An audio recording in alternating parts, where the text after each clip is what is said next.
नमस्कार दोस्तों, आप सुन रहे हैं किस्से और कहानियाँ विद नेहा। इस कार्यक्रम के एपिसोड में आप सुनेंगे मुंशी प्रेमचंद जी की कहानी बड़े भाई साहब। मेरे भाई साहब मुझसे 5 साल बड़े थे, लेकिन केवल 3 दर्जे आगे। उन्होंने भी उसी उम्र में पढ़ना शुरू किया था जब मैंने शुरू किया था, लेकिन तालीम जैसे महत्व के मामले में वह जल्दबाजी से काम लेना पसंद ना करते थे। इस भावना की बुनियाद खूब मजबूत डालना चाहते थे, जिस पर आलीशान महल बन सके। 1 साल का काम 2 साल में करते थे, कभी कभी 3 साल भी लग जाते थे। बुनियाद ही पुख्ता ना हो तो मकान कैसे पायदार बने। वह स्वभाव से बड़े अध्ययनशील थे, हरदम किताबें खोलकर बैठे रहते और शायद दिमाग को आराम देने के लिए कभी कॉपी पर, कभी किताब के हाशियों पर चिड़ियों, कुत्तों, बिल्लियों की तस्वीरें बनाया करते थे। कभी कभी एक ही नाम या शब्द या वाक्य 10-20 बार लिख डालते। कभी एक शेर को बार बार सुंदर अक्षर में नकल करते। कभी ऐसी शब्द रचना करते जिसमें ना कोई अर्थ होता, ना कोई सामंजस्य। मसलन एक बार उनकी कॉपी पर मैंने यह इबारत देखी: स्पेशल, अमीना, भाइयों भाइयों, दरअसल, भाई भाई, राधे श्याम, श्रीयुत राधे श्याम। 1 घंटे तक इसके बाद एक आदमी का चेहरा बना हुआ था। मैंने चेष्टा की कि इस पहेली का कोई अर्थ निकालूं, लेकिन असफल रहा और उनसे पूछने का साहस ना हुआ। वह 9वीं जमात में थे, मैं 5वीं में। उनकी रचनाओं को समझना मेरे लिए छोटा मुंह बड़ी बात थी। मेरा जी पढ़ने में बिल्कुल न लगता था। 1 घंटा भी किताब लेकर बैठना पहाड़ था। मौका पाते ही हॉस्टल से निकलकर मैदान में आ जाता और कभी ककरियां उछालता, कभी कागज की तितलियां उड़ाता, और कहीं कोई साथी मिल गया तो पूछना ही क्या। कभी 4 दीवारी पर चढ़कर नीचे कूद रहे हैं, कभी फाटक पर सवार उसे आगे पीछे चलाते हुए मोटर कार का आनंद उठा रहे हैं। लेकिन कमरे में आते ही भाई साहब का रौद्र रूप देखकर प्राण सूख जाते। उनका पहला सवाल होता, कहाँ थे? हमेशा यही सवाल इसी ध्वनि में पूछा जाता था और इसका जवाब मेरे पास केवल मौन था। न जाने मुंह से ये बात क्यों ना निकलती कि जरा बाहर खेल रहा था। भाई साहब स्नेह और रोष से मिले हुए शब्दों में मेरा सत्कार करते। इस तरह अंग्रेजी पढ़ोगे तो जिंदगी भर पढ़ते रहोगे और एक हर्फ ना आएगा। अंग्रेजी पढ़ना कोई हंसी खेल नहीं है कि जो चाहे पढ़ ले। एरा गहरा नत्थु घेरा, सभी अंग्रेजी के विद्वान हो जाते ऐसे तो। यहाँ रात दिन आंखें फोड़नी पड़ती हैं और खून जलाना पड़ता है, तभी कहीं ये विद्या आती है। और आती क्या है? हाँ, कहने को आ जाती है। बड़े बड़े विद्वान भी शुद्ध अंग्रेजी नहीं लिख सकते, बोलना तो दूर रहा। और मैं कहता हूं, तुम कितने घोंगा हो कि मुझे देखकर भी सबक नहीं लेते। मैं कितनी मेहनत करता हूं, तुम अपनी आंखों देखते हो। अगर नहीं देखते, जो यह तुम्हारी आंखों का कसूर है, तुम्हारी बुद्धि का कसूर है। इतने मेले तमाशे होते हैं, मुझे तुमने कभी देखने जाते देखा है? रोज ही क्रिकेट और हॉकी मैच होते हैं, मैं पास नहीं फटकता, हमेशा पढ़ता रहता हूं। उस पर भी एक एक दर्जे में 2-2, 3-3 साल पढ़ा रहता हूं। फिर भी तुम कैसे आशा करते हो कि तुम यूं खेल कूद कर वक्त गंवा कर पास हो जाओगे? मुझे तो 2 ही 3 साल लगते हैं। तुम उम्र भर इसी दर्जे में पड़े सड़ते रहोगे। अगर तुम्हें इसी तरह उम्र गंवानी है तो बेहतर है घर चले जाओ और मजे से गुल्ली डंडा खेलो। दादा की गाड़ी कमाई के रुपए क्यों बर्बाद करते हो? मैं यहां लताड़ सुनकर आंसू बहाने लगता। जवाब ही क्या था? अपराध तो मैंने किया, लताड़ कौन सहे? भाई साहब उपदेश की कला में निपुण थे। ऐसी ऐसी बातें कहते, ऐसे ऐसे सुक्ति बाण चलाते कि मेरे जिगर के टुकड़े टुकड़े हो जाते और हिम्मत छूट जाती। इस तरह जान तोड़कर मेहनत करने की शक्ति मैं अपने में ना पाता था और उस निराशा में जरा देर के लिए मैं सोचने लगता, क्यों ना घर चले जाऊं, जो काम मेरे बूते के बाहर है उसमें हाथ डालकर क्यों अपनी जिंदगी खराब करूं? मुझे अपना मूर्ख रहना मंजूर था, लेकिन उतनी मेहनत, मुझे तो चक्कर आ जाता था। लेकिन घंटे 2 घंटे बाद निराशा के बादल फट जाते और मैं इरादा करता कि आगे से खूब जी लगा कर पढ़ूंगा। चटपट एक टाइम टेबल बना डालता, बिना पहले से नक्शा बनाए, बिना कोई स्कीम तैयार किए। काम कैसे शुरू करूं? टाइम टेबल में खेल कूद की मद बिल्कुल उड़ जाती। प्रातःकाल उठना, 6 बजे मुंह हाथ धोना, नाश्ता कर कर पढ़ने बैठ जाना, 6 से 8 तक अंग्रेजी, 8 से 9 तक का हिसाब, 9 से 9:30 तक इतिहास, फिर भोजन और स्कूल। 3:30 बजे स्कूल से वापस आकर आधा घंटा आराम, 4 से 5 तक भूगोल, 5 से 6 तक ग्रामर, आधा घंटा हॉस्टल के सामने टहलना, 6:30 से 7 तक अंग्रेजी कॉम्पोजिशन, फिर भोजन करके 8 से 9 तक अनुवाद, 9 से 10 तक हिंदी, 10 से 11 तक विविध विषय, फिर विश्राम। मगर टाइम टेबल बना लेना एक बात है, उस पर अमल करना दूसरी बात। पहले ही दिन उसकी अवहेलना शुरू हो जाती है। मैदान की वह सुखद हरियाली, हवा के वह हल्के हल्के झोंके, फुटबॉल की उछल कूद, कबड्डी का वह दाव घात, बाली बाल की वह तेजी और फुर्ती मुझे अज्ञात और अनिवार्य रूप से खींच ले जाती और वहां जाते ही मैं सब कुछ भूल जाता। वह जानलेवा टाइम टेबल, वह आंखें फोड़ पुस्तकें, किसी की याद न रहती और फिर भाई साहब को नसीहत और फजीहत का अवसर मिल जाता। मैं उनके साए से भागता, उनकी आंखों से दूर रहने की चेष्टा करता, कमरे में इस तरह दबे पांव आता कि उन्हें खबर न हो पाती।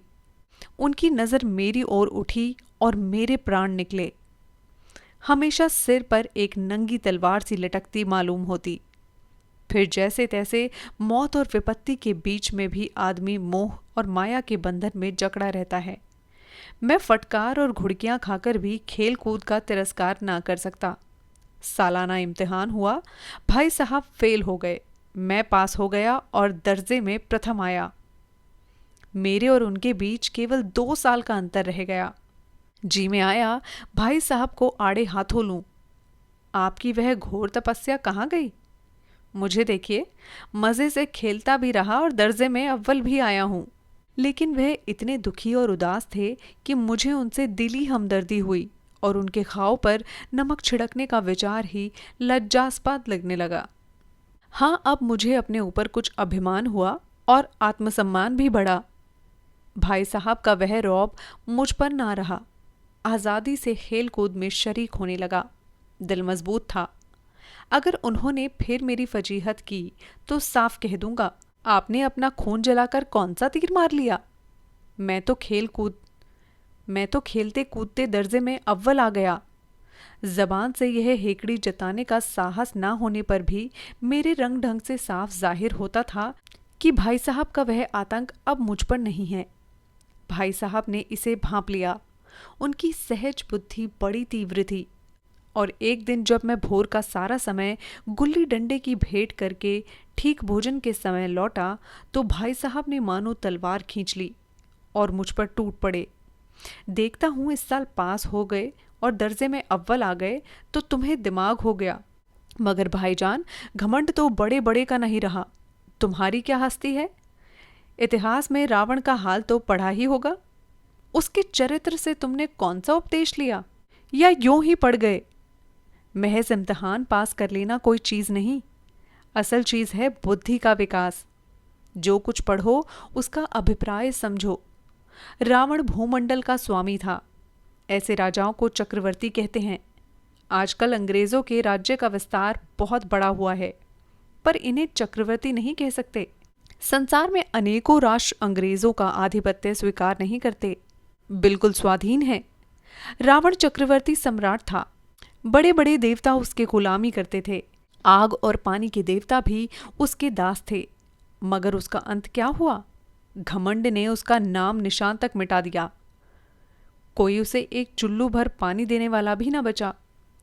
आदमी जो कुकर्म चाहे करे, पर अभिमान ना करे, इतराए नहीं। अभिमान किया और दीन दुनिया से गया, शैतान का हाल भी पढ़ा ही होगा। उसे यह अभिमान हुआ था कि ईश्वर का उससे बढ़कर सच्चा भक्त और कोई नहीं।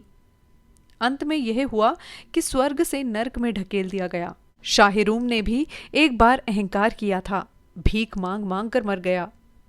तुमने तो अभी केवल एक दर्जा ही पास किया है और अभी से तुम्हारा सिर फिर गया। तब तो तुम आगे बढ़ चुके। यह समझ लो कि तुम अपनी मेहनत से नहीं पास हुए, अंधे के हाथ बटेर लग गई।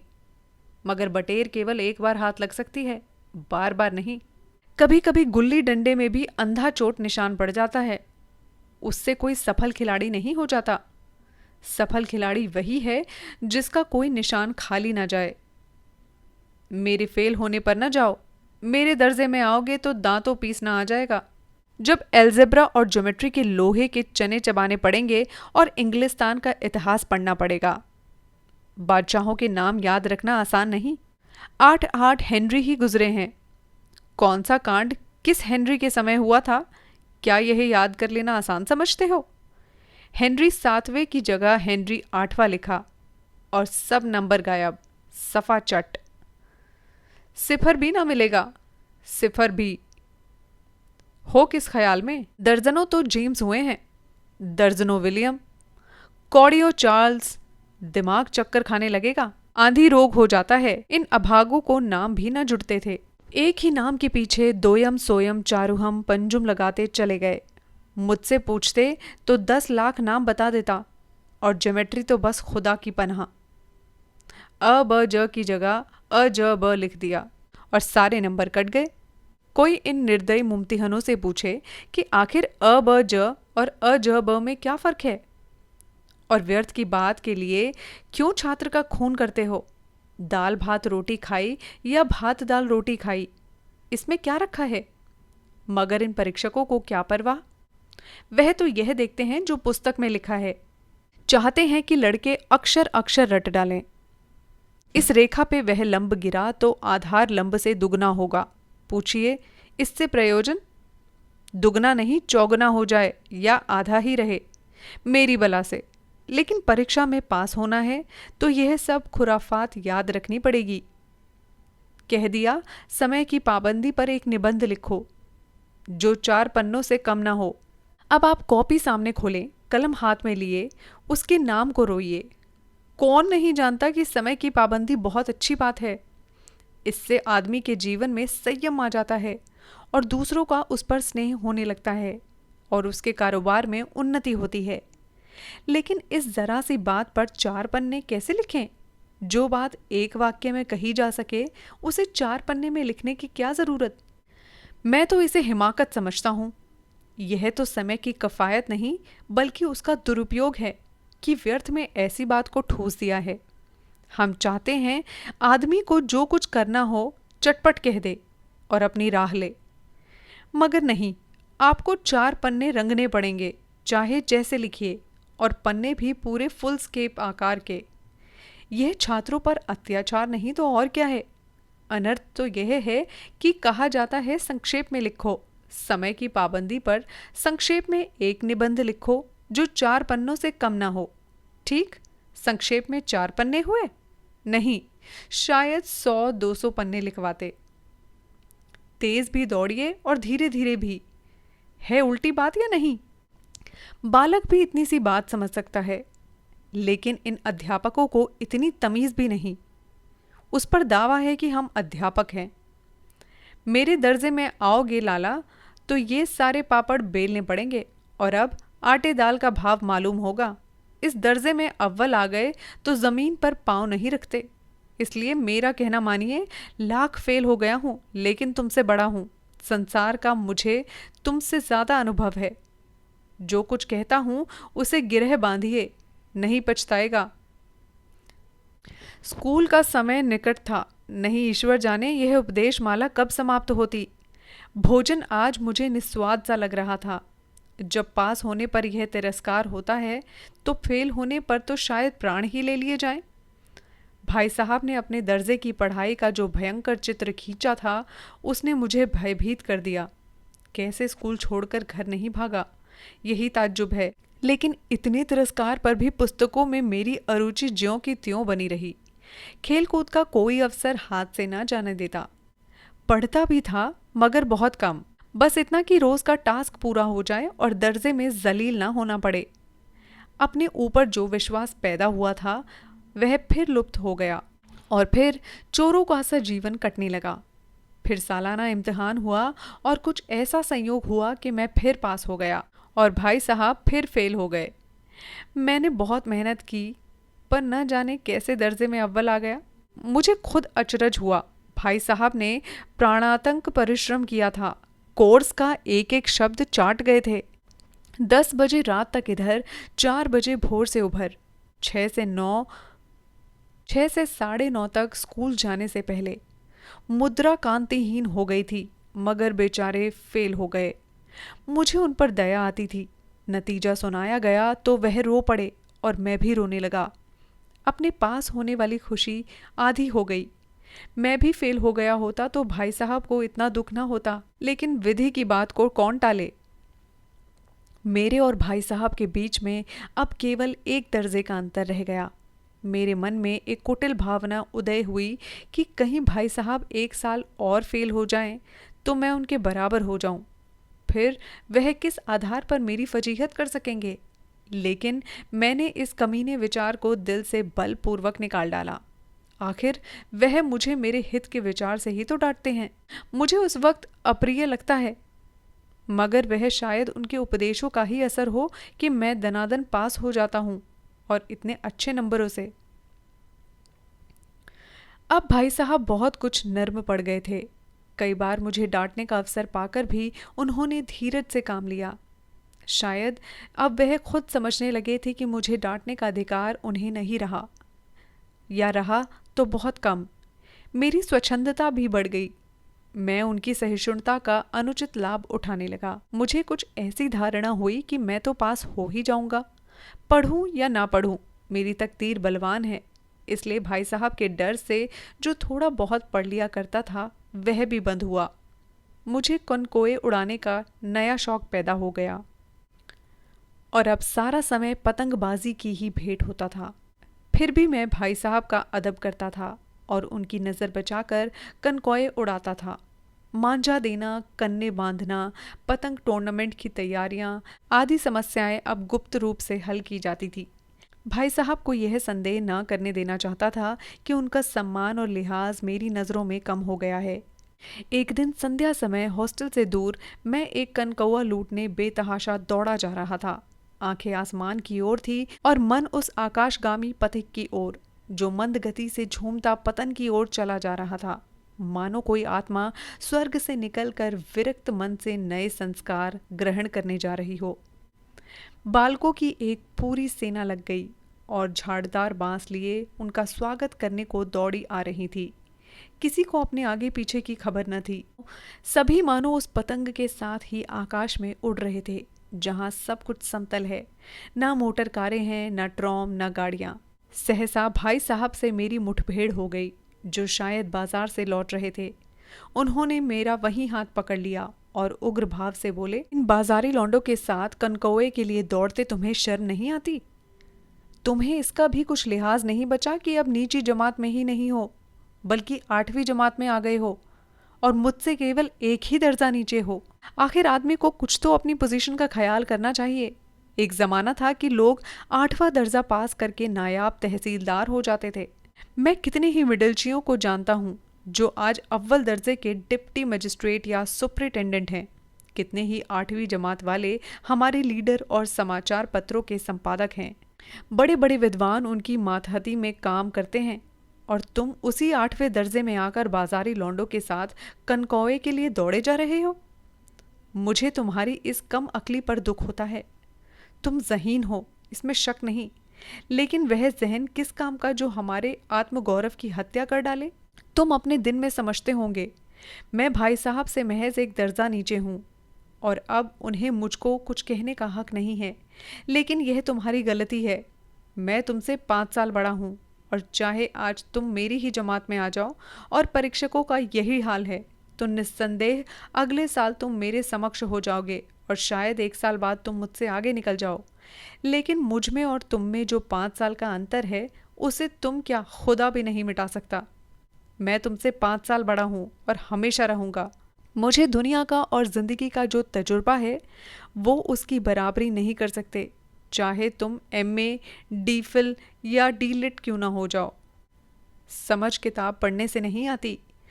हमारी अम्मा ने कोई दर्जा पास नहीं किया था और दादा भी शायद 5वीं छठी जमात के आगे नहीं गए, लेकिन हम दोनों चाहे सारी दुनिया की विद्या पढ़ लें, अम्मा और दादा को हमें समझाने और सुधारने का अधिकार हमेशा रहेगा। केवल इसलिए नहीं कि वे हमारे जन्मदाता हैं, बल्कि इसलिए कि उन्हें दुनिया का हमसे ज़्यादा तजुर्बा है और रहेगा। अमेरिका में किस तरह की राज्य व्यवस्था है और 8वें हेनरी ने कितने विवाह किए और आकाश में कितने नक्षत्र हैं, ये बातें चाहे उन्हें मालूम हो या ना हो, लेकिन हजारों बातें ऐसी हैं जिनका ज्ञान उन्हें हमसे और तुमसे ज़्यादा है। देव ना करे आज मैं बीमार हो जाऊं तो तुम्हारे हाथ पांव फूल जाएंगे। दादा को तार देने के सिवा तुम्हें और कुछ ना सूझेगा, लेकिन तुम्हारी जगह पर दादा हो तो किसी को तार ना दे, ना घबराए, ना बदहवास हो। पहले खुद मरज पहचान कर इलाज करेंगे, उसमें सफल ना हुए तो किसी डॉक्टर को बुलाएंगे। बीमारी तो खैर बड़ी चीज़ है, हम तुम तो इतना भी नहीं जानते कि महीने भर का खर्च महीने भर कैसे चलाएं। जो कुछ दादा भेजते हैं उसे हम 20-22 तक खर्च कर डालते हैं और पैसे पैसे को मोहताज हो जाते हैं।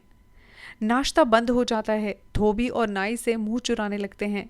लेकिन जितना आज हम और तुम खर्च कर रहे हैं ना, उसके आधे में दादा ने अपनी उम्र का बड़ा भाग इज्जत और नेकनामी के साथ निभाया है और एक कुटुंब का पालन किया है जिसमें सब मिलकर 9 आदमी थे। अपने हेडमास्टर साहब को ही देख लो, MA है कि नहीं, और यहाँ के MA नहीं, ऑक्सफोर्ड के। 1000 रुपये पाते हैं, लेकिन उनके घर इंतज़ाम कौन करता है? उनकी बूढ़ी माँ। हेडमास्टर साहब की डिग्री यहाँ आकर बेकार हो गई। पहले खुद का घर इंतज़ाम करते थे, खर्च पूरा ना बढ़ता था, कर्जदार रहते थे। जब से उनकी माताजी ने प्रबंध अपने हाथ में ले लिया, उनके घर जैसे लक्ष्मी आ गई। तो भाईजान, यह गुरूर दिल से निकाल डालो कि तुम मेरे समीप आ गए हो और अब स्वतंत्र हो। मेरे देखते ही तुम बेराह नहीं चल पाओगे। अगर तुम यूं ना मानोगे तो मैं थप्पड़ का प्रयोग भी कर सकता हूँ। मैं जानता हूँ तुम्हें मेरी बातें जहर लग रही हैं। मैं उनकी इस नई युक्ति से नतमस्त हो गया। मुझे आज सचमुच अपनी लघुता का अनुभव हुआ और भाई साहब के प्रति मन में श्रद्धा उत्पन्न हुई। मैंने सजल आंखों से कहा, हरगिज नहीं, आप जो कुछ फरमा रहे हैं वह बिल्कुल सच है और आपको कहने का अधिकार है। भाई साहब ने मुझे गले लगा लिया और बोले, मैं कनकौए उड़ाने को मना नहीं करता, मेरा जी भी ललचाता है, लेकिन क्या करूं, खुद बेराह चलूं तो तुम्हारी रक्षा कैसे करूं? यह कर्तव्य भी तो मेरे ही सर पर है। संयोग से उसी वक्त एक कटा हुआ कनकौआ हमारे ऊपर से गुजरा। उसकी डोर लटक रही थी। लड़कों का एक गोल पीछे पीछे दौड़ा चला आता था। भाई साहब लंबे हैं ही, उछलकर उसकी डोर पकड़ ली और बेतहाशा हॉस्टल की तरफ दौड़े। मैं पीछे पीछे दौड़ रहा था। तो दोस्तों, आप सुन रहे थे मुंशी प्रेमचंद जी की कहानी भाई साहब, इन किस्से और कहानियां विद नेहा। अब आपसे फिर मुलाकात होगी अगले शुक्रवार ठीक 9 बजे। तब तक के लिए मुझे दीजिए इजाज़त। नमस्कार। अगर आपको ये कहानी पसंद आई तो बेल आइकन को ज़रूर दबाएं और हाँ, लाइक, शेयर और सब्सक्राइब करना बिल्कुल भी ना भूलें।